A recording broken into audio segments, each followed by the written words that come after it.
अस्सलाम वालेकुम नाज़रीन। हुए त सिंध धरती सूफ़िन संतन पीरन ऐं फ़क़ीरन सां भरी पई आहे, जिते हज़रत लाल शाहबाज़ कलंदर, शाह अब्दुल लतीफ़ भिटाई, सचल सरमस्त, बैदल बेकस ऐं ॿिन इलाही अहिड़नि दरवेशनि सिंध धरती ते जनम वरितो आहे। पर अॼु असां मौजूदु आहियूं साईं निहाल शाह नूरी जी दरगाह ते ऐं अव्हां खे वधि खां वधि मालूमात ॾींदासीं निहाल शाह नूरी जे बारे में। पर इन खां पहिरियां ई अगर अव्हां चैनल के सब्सक्राइब नाहे कयो था, सोच टीवी के सब्सक्राइब करे पासे में बेल बटन ते भी क्लिक कयो त जीअं हर वीडियो जी आगाही अव्हां खे बआसानी सां मिली सके। जीअं त ही दरगाह हैदराबाद खां टंडो मोहम्मद खान वेंदड़ रोड ते हिकु ॻोठ नाले हुसड़ी लॻा आहे। होसड़ी खां हिकु कचो रस्तो निकिरे थो जेको हिन मज़ार ताईं वञे थो। ही दरगाह जबलनि ते मौजूदु आहे, जितां जबलनि ऐं जबलनि जे विच में आबाद हिकु ज़मीन जो ख़ूबसूरत मंज़र भी नज़र अचे थो।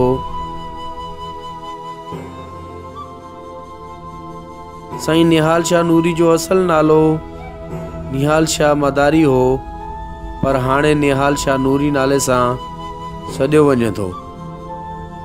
साईं निहाल शाह नूरी जो उर्स 24 जमातुल सानी ते मल्हायो वेंदो आहे।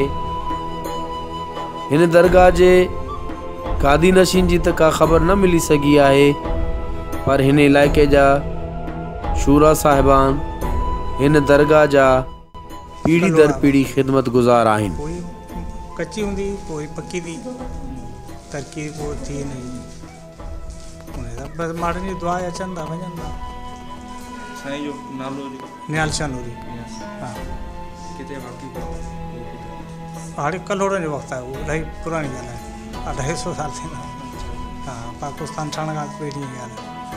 हाँ, कहिड़े एरिया में आहे इहो ॿुधायो। ही लतीफ़ाबाद में। हाँ, 11-12 नंबर है हैदराबाद। जी जी। हिते तो कतल सुधो जी। ही लतीफ़ाबाद एरिया में। तव्हां ये केतिरो टाइम थियो आहे? असांखे सदियूं थी वयूं। सदियूं। हाँ, 10 खां पोइ बंदि हूंदी आहे। हाँ, माण्हुनि जो टाइम टेबल आहे कोन, माण्हू अचनि पिया, राति जो कोन ईंदा आहिनि। हा, बाक़ी ॾींहं जो कलाक ॿ शाम जो टी जुमे जो ॾींहुं इहो इन टाइम ओकाफ़ा हिन में एतिरी प्रॉपर्टी कान्हे का। वो बिजली बस आसरो ॾींदा आहिनि, ठाराईंदा आहिनि।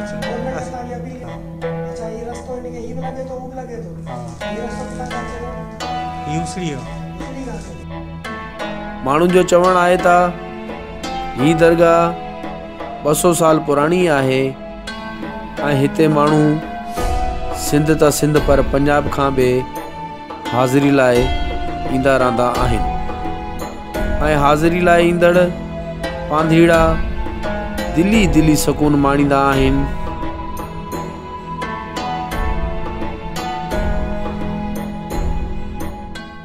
अस्सलाम वालेकुम, मां ज़ैनब जुनेजा। असां जामशोरे खां हिते ईंदा आहियूं। हिते इलाही मज़ो हूंदो आहे। असां हिते ईंदा रहंदा आहियूं हर महीने में या हफ़्ते में। हिते इलाही मज़ो आहे, सुठो आहे।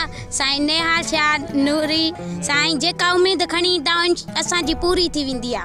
असांखे 2 साल थी विया आहिनि।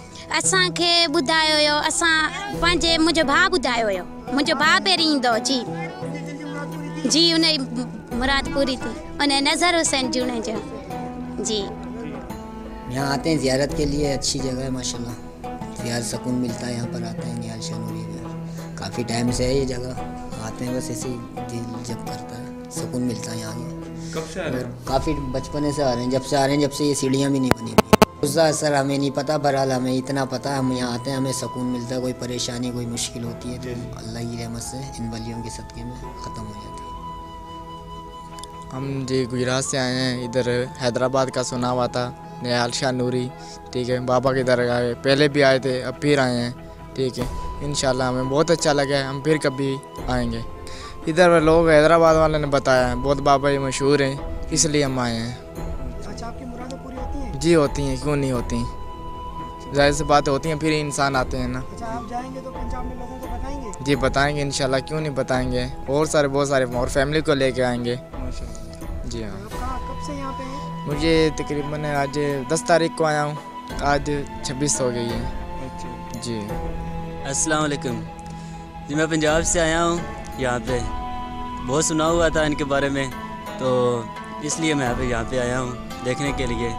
तो बहुत दिल था मेरा यहाँ पे आने का, लेकिन फिर भी मैं कोशिश की है। यहाँ पर इतना टाइम मिला तो नहीं है, लेकिन जितना मिला है ना, इन्जॉयमेंट बहुत की है। और ये मेरे भाई ने बताया था मुझे।